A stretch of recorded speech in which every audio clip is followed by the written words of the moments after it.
तर अधिवेशनाच्या दुसऱ्या दिवशी शेतकरी कर्जमाफीच्या मुद्द्यासह इतर मागण्यांसाठी विरोधक चांगलेच आक्रमक झाल्याचं पाहायला मिळालं आणि विधान भवनाच्या पायऱ्यांवरती आंदोलन करत सरकारचा निषेध व्यक्त करण्यात आला आहे। दरम्यान शेतकऱ्यांसाठी सरकारकडे पैसा नाही, कर्जमाफीच्या निव्वळ भूलथापा असल्याचा आरोप विरोधकांनी केला आहे। तर ओल्या दुष्काळानंतर तातडीने मदत देण्यात आली नसल्याचाही दावा विरोधकांनी केला आहे।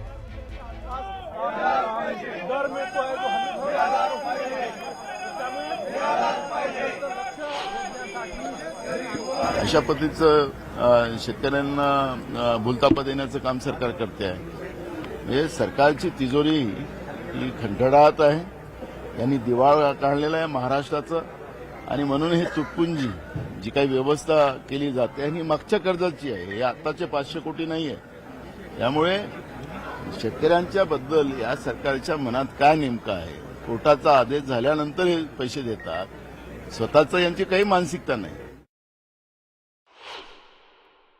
विरोधकांच्या बोलण्यात काही तथ्य नाही। याला ओला दुष्काळ पडल्यानंतर हे पहिले एकमेव सरकार आहे की ज्या सरकारने नॉर्म्स ओंडाळून शेतकऱ्यांना 15,000 कोटीचं पॅकेज दिलं। एवढंच नाही तर रब्बीला पेरण्याकरता प्रत्येक शेतकऱ्याला 10,000 रुपयाची मदत या सरकारने केलेली आहे। तर आमदार महेंद्र दळवी यांचा तो व्हिडिओ खोटा असल्याचा दावा स्वतः आमदार दळवींनी केलेला आहे। तटकरे यांना शुभेच्छा देणारा तो व्हिडिओ होता आणि एआय करून तो व्हिडिओ बनवलाय, दळवींनी या दावा केलेला आहे। शिवसेनेचे आमदार महेंद्र दळवी यांच्या पैशांच्या बंडल सोबत असणारा एक माणूस आणि स्वतः महेंद्र दळवी त्यांच्यासोबत बोलत असतानाचा व्हिडिओ व्हायरल प्रकरणी राजकीय वर्तुळामध्ये खळबळ निर्माण झाली आहे आणि या व्हिडिओ मागे सुनील तटकरे यांचा डाव असल्याचा आरोप शिंदे सेनेचे आमदार महेंद्र थोरवे यांनी केलेला आहे। त्यानंतर स्वतः महेंद्र दळवी यांनी या व्हिडिओचा इन्कार करत हा व्हिडिओ सुनील तटकरे जेव्हा लोकसभेला विजयी झाले त्यावेळेला मतदारांचे आभार मानण्यासाठी केलेला असल्याचं सांगितलेलं आणि या माध्यमातून घेतलेली ही क्लिप ही ती त्यावेळची क्लिप आहे असं उघड केलेलं आहे।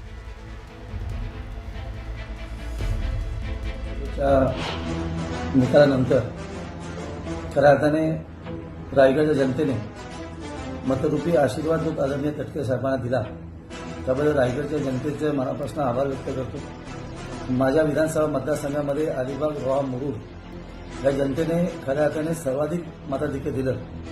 अतिशय सर्व नेते मंडळींनी, महायुतीच्या सर्व पदाधिकाऱ्यांनी खूप प्रयत्न करून आदरणीय तटकरे साहेबांच्या विजयामध्ये खूप मोलाचं योगदान दिलं। आमदार या नात्याने मी आपल्या सर्वांचं मनपूर्वक आभार व्यक्त करतो। अशाच पद्धतीने पुढे देखील आपण काम करावं अशी अपेक्षा व्यक्त करतो। जय हिंद, जय महाराष्ट्र। रायगड लोकसभेच्या निकालानंतर खऱ्या अर्थाने रायगडच्या जनतेने मतरूपी आशीर्वाद जो आदरणीय तटकरे साहेबांना दिला त्याबद्दल रायगडच्या जनतेचे मनापासून आभार व्यक्त करतो। माझ्या विधानसभा मतदारसंघामध्ये अलिबाग, रोहा, मुरुड या जनतेने खऱ्या अर्थाने सर्वाधिक मताधिक्य दिलं। अतिशय सर्व नेते मंडळींनी, महायुतीच्या सर्व पदाधिकाऱ्यांनी खूप प्रयत्न करून आदरणीय तटकरे साहेबांच्या विजयामध्ये खूप मोलाचं योगदान दिलं। आमदार या नात्याने मी आपल्या सर्वांचं मनपूर्वक आभार व्यक्त करतो। अशाच पद्धतीने पुढे देखील आपण काम करावं अशी अपेक्षा व्यक्त करतो। जय हिंद, जय महाराष्ट्र। रायगड दरम्यान तो व्हिडिओ खोटा असल्याचं सांगितलं जातंय। मूळ व्हिडिओ जो आहे तो सुद्धा तटकरेंना शुभेच्छा देतानाचा होता असं सांगण्यात आलेलं आहे आणि दानवेंनी दाखवलेला व्हिडिओ एआय जनरेटेड असल्याचं सुद्धा सांगण्यात येत आहे। तर आपण सध्या दोन व्हिडिओ आपण बघतोय। एकीकडे तटकरेंना शुभेच्छा देतानाचा व्हिडिओ असल्याचं सांगितलं जातंय, तो व्हिडिओ जो आहे तो एआय जनरेटेड असल्याचं सुद्धा सांगण्यात आलेलं आहे। सुनील तटकरे ज्या वेळेला लोकसभेला विजयी झाले त्यावेळेला मतदारांचे आभार मानण्यासाठी हा व्हिडिओ केल्याचं सांगितलं जातं आणि त्या माध्यमातून ही क्लिप घेतल्याचं सुद्धा सांगितलेलं आहे। आमदार महेंद्र दळवी यांचा तो व्हिडिओ खोटा असल्याचा दावा आमदार दळवींनी केलेला आहे। तटकरे यांना शुभेच्छा देणारा तो व्हिडिओ होता आणि एआयच्या माध्यमातून तो व्हिडिओ तयार केलाय असा दावा दळवींनी केलेला आहे। आपण दृश्यांमध्ये बघतोय की इकडे तटकरेंना शुभेच्छा देतानाचा मूळ व्हिडिओ आहे, तर दुसरीकडे दानवेंनी दाखवलेला व्हिडिओ जो आहे तो खोटा असल्याचं सांगण्यात येत आहे। दळवींनी तसा पद्धतीचा दावा केलेला आहे। पुढची महत्त्वाची बातमी म्हणजे ठाकरेंच्या शिवसेनेचे नेते अंबादास दानवेंनी एक व्हिडिओ ट्विट करून खळबळ उडवून दिलेली आहे। अंबादास दानवेंनी ट्विट केलेल्या व्हिडिओमध्ये एक व्यक्ती व्हिडिओ कॉलवरती पैशांचं बंडल मोजत असल्याचं दिसून येत आहे। तर त्याच व्हिडिओमध्ये आमदार महेंद्र दळवी हे व्हिडिओ कॉलवरती दिसत आहेत, त्यामुळे या व्हिडिओमुळे चांगलीच खळबळ बघायला मिळते। तर पैशांच्या बंडलसह आमदार नेमके कोण आहेत आणि ते पैशाच्या बंडलसह काय करतायत असा थेट सवाल उपस्थित केलेला आहे।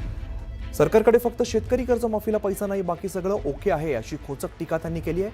तसंच मुख्यमंत्री आणि उपमुख्यमंत्र्यांनी जनतेला सांगावं की ही कोण आहेत आणि अशी मागणी त्यांनी केलेली आहे. तसंच पैशाच्या गड्ड्यांसह आमदार नेमके काय करतायत असा सवाल सुद्धा त्यांनी उपस्थित केला आहे. एवढ्या नोटाचे बंडल म्हणजे रास आहे, जशी धान्याची रास असते ना शेतामध्ये, तशी नोटांची रास तिथे लागलेली आहे. हे महोदय कोणाशी बोलतायत आणि ती सगळी रास जमा करणारी व्यक्ती कोण आणि ती कुठली तेही समोर येईल. पण आत्ताच्या घडीला मी एवढंच समोर आणलेलं आहे. त्याच्यामुळं हे जनतेसमोर आलं पाहिजे की आत्ताच्या घडीला हे सत्ताधारी पक्षाच्या लोकांनी कशा पद्धतीनं हैदोस सत्ता आणि संपत्तीचा घातलेला आहे, तो मी या व्हिडिओच्या माध्यमातून जनतेच्या समोर आणलेला आहे. अंबादास दानवेच्या या सगळ्या गोष्टीची कीव तर नक्की येते. अशा पद्धतीचं बदनामी कटकाचं रचणं हे काय ठीक नाही आहे. त्यांनी फोटो खरंच जर दाखवावे जर असतील त्यांचे पुरावे तर माझं ना ओपन चॅलेंज आहे. यातला अंशतः जरी फोटो एखादा खरा असेल तरी मी आमदारकीचा राजीनामा द्यायला तयार आहे. पण आम्हाला बदनाम करणं, शिंदे गटाला बदनाम करणं हे त्यांचं कायमचंच आलेलं आहे आणि म्हणून त्यांच्याकडनं अशा प्रतिक्रिया नेहमी येत असतात. पण अंबादास दानवे हे ब्लॅकमेलर आहेत, त्याच्यामुळे पूर्व इतिहास त्यांचा काय ठीक नाही आहे. त्यांना वरच्या सभागृहाचं विरोधी पक्षपद पदेपद दिलं, कशी त्यांनी भूमिका मांडली उभ्या महाराष्ट्राने बघितलेली आहे. त्याच्यामुळे कुठल्याही प्रश्नाचं गांभीर्य नसताना ब्लॅकमेलिंग करणं एवढंच त्यांचा धंदा आहे आणि ते उघड सत्य आहे. दरम्यान यापूर्वी राजकारणातली नेमकी बंडलबाजी कशी होती आपण एकदा बघूया. मंत्री संजय शिरसाटांच्या खोलीत पैशाची बॅग घेऊन बसल्याचा व्हिडिओ सगळ्यात आधी व्हायरल झालेला होता. यानंतर आमदार दळवींचा नोटांच्या बंडल सोबतचा कथित व्हिडिओ आज समोर आलाय.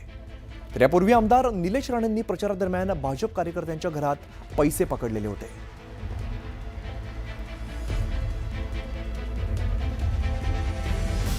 आता अंबादास दानवेंनंतर मनसेने कॅश बॉम्ब फोडलेला आहे. पीडब्ल्यूडी अधिकाऱ्याचा लाच घेतानाचा व्हिडिओ मनसेकडून दाखवण्यात आलाय. वर्क ऑर्डरसाठी पैशांची मागणी होत असल्याचा आरोप देशपांडेंनी केलाय. तर पीडब्ल्यूडी खात्यामध्ये मोठा भ्रष्टाचार होत असल्याचा आरोप सुद्धा देशपांडेंनी केलाय.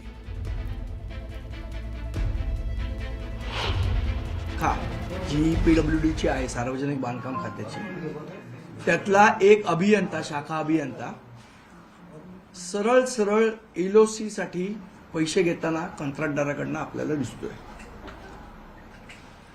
आता एलओसीचा अर्थ आहे लेटर ऑफ क्रेडिट, म्हणजे सार्वजनिक बांधकाम खात्यासाठी जो शासनाकडनं निधी आणायचा आहे त्या निधीची टक्केवारी ही आधीच कंत्राटदाराकडनं गोळा केली जाते आणि त्यामध्ये तो आपल्याला सांगताना दिसतोय की जी एलओसीची जी टक्केवारी आहे त्याच्यामध्ये 2,80,000 रुपये तो घेताना आपल्याला दिसतोय. हा एका कॉन्ट्रॅक्टरकडे. पीडब्ल्यूडी हा भ्रष्टाचाराचा अड्डा झालाय. अनेक कंत्राटदारांनी मला सांगितलं की आम्हाला 20% एक्झिक्युटिव्ह इंजिनियर मागतो. आता आम्ही कामं किती करायची आणि पैसे किती द्यायचे आणि जो जास्ती बोली लावेल त्याचे पेमेंट काढली जातात, बाकीच्यांची पेमेंट काढली जात नाही. कारण शासन सांगतं की निधी कमी आहे. मग निधी जर कमी असेल तर तुम्ही कामं करून का घेताय लोकांकडे. आणि फक्त बऱ्याचशा योजना या कागदावर आहेत, प्रत्यक्षात काम होत नाही. जर म्हणजे घडलेला असेल तर तो अत्यंत चुकीचा आहे. आणि या बाबतीमध्ये सीई आमच्या ज्या मुंबईच्या प्रेसिडेन्सीच्या आहेत त्यांना सूचना दिल्या, ताबडतोब ह्याची जी काही माहिती आहे ती सगळी त्यांनी घ्यावी आणि जे दोषी असतील त्यांच्यावर कार्यवाही तर करू. पण अशा प्रकारे मला वाटते हा जो अधिकारी आहे हा ज्युनियर इंजिनियर आहे आणि त्यानं हा प्रकार केलेला आहे. म्हणजे जो देशपांडे साहेबांनी जो आरोप केला तो ते असू देत किंवा त्याच्यावरचं पण समजा कोणी त्याच्यामध्ये सहभागी असेल तर त्यांना जी असेल ती कायदेशीर त्यांच्यावर ॲक्शन डिपार्टमेंटली घेतली जाईल.